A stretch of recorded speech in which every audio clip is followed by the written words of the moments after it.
Field reports from the strange. This is Obscura Bureau.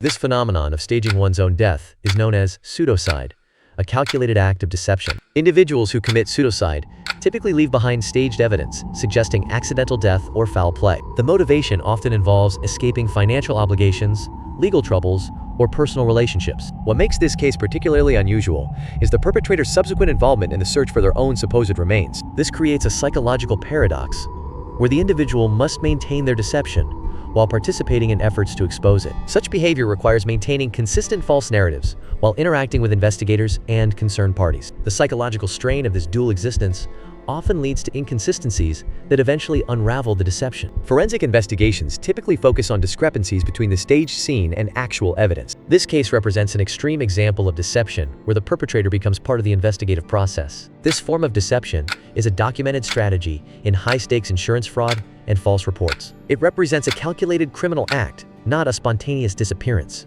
targeting insurance companies, law enforcement, and personal relationships. The deception involves a complex psychological play, exploiting systems and emotional bonds for financial or legal gain. Perpetrators typically face significant financial pressure, legal trouble, or personal crises that motivate the scheme. While specific cases vary, the general pattern follows a deliberate timeline rather than random events. This category of fraud requires careful planning to manipulate multiple systems simultaneously. The psychological aspect targets not just financial systems but also the trust of loved ones, creating layered deception. Such schemes represent a rare but documented form of high-stakes criminal strategy in the fraud landscape. The staged scene is the first known element in these disappearance cases. Common locations include remote wilderness areas, bodies of water, or vehicles left in suspicious circumstances. These settings are chosen to suggest either an accident or foul play occurred. The primary goal is to be declared legally dead, which triggers life insurance payouts. This declaration also dissolves personal debts and financial obligations. Meanwhile, the individual assumes a new identity in another location. This pattern represents a calculated attempt to escape financial pressure through deception. The premeditation involved distinguishes these cases from genuine accidents or disappearances. The planting of evidence is a calculated act designed to misdirect investigators from the start. An abandoned vehicle, especially near a hazardous location like a cliff or river, is a common staged element intended to suggest an accident or disappearance. Discarded personal items, such as a wallet or phone, are left to create a false trail and imply the owner's presence and sudden departure. The use of animal blood or similar substances to simulate a violent struggle is a method to fabricate a crime scene where none occurred. This staged scene is meticulously crafted not to remain hidden, but to be discovered, ensuring it enters the official investigation. The primary goal is to construct a narrative that points overwhelmingly toward a single, tragic conclusion, thereby closing the case prematurely. This pattern mirrors tactics seen in various frauds and cover-ups, where a fabricated reality is presented to obscure the truth. The effectiveness relies on the scene's superficial plausibility, exploiting initial assumptions before a deeper forensic analysis can begin. The individual typically establishes a new identity through forged documents,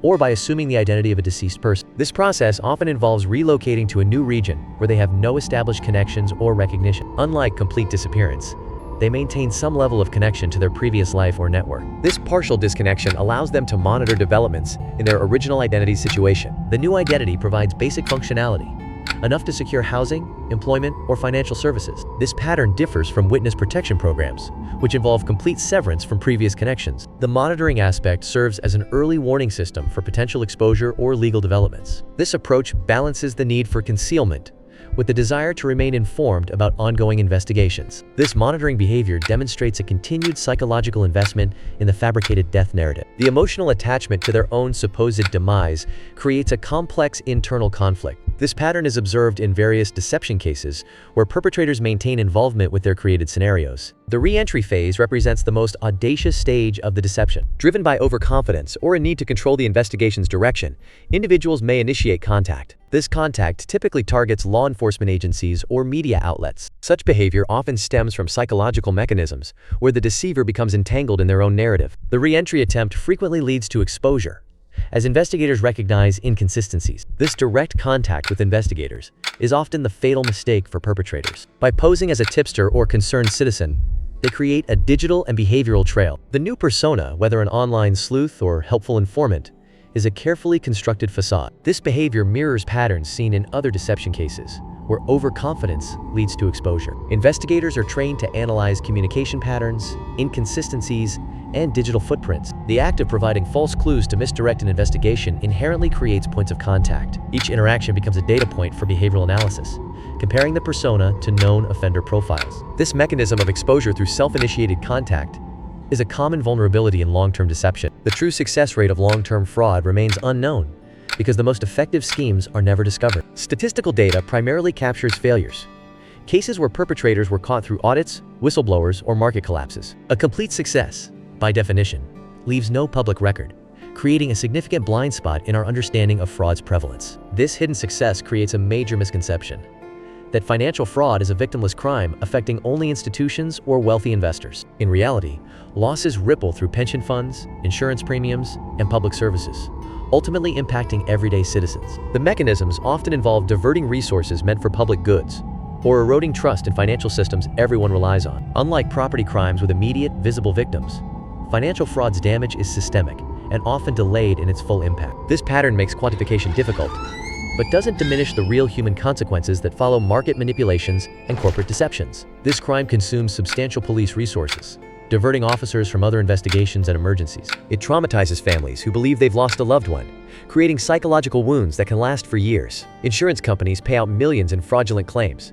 costs that are ultimately passed on to the public through higher premiums. This is not a clever trick, but a serious felony with wide-reaching consequences that ripple through multiple systems. The practical insight for investigators lies in identifying consistent patterns across cases. These patterns might include similar financial transactions, digital footprints, or behavioral inconsistencies in witness statements. Understanding these mechanisms helps distinguish between genuine tragedies and carefully orchestrated fraud. The systematic approach to detecting these patterns is what makes this crime increasingly difficult to execute successfully. A common pattern in these cases involves the purchase of substantial life insurance policies shortly before the reported incident. Investigators often note a documented history of financial desperation preceding the event, such as mounting debts or failed investments. The staged scene itself frequently appears overly perfect or lacks critical evidence, most notably a verifiable body. This absence of a body is a major red flag, as it prevents definitive confirmation of death and complicates the investigation. Psychologically, perpetrators often struggle to fully detach, leading them to reinsert themselves into the investigation or media narrative. This behavior can manifest as excessive contact with authorities or attempts to control the public story, which often backfires. For the public, the lesson is one of systemic vigilance.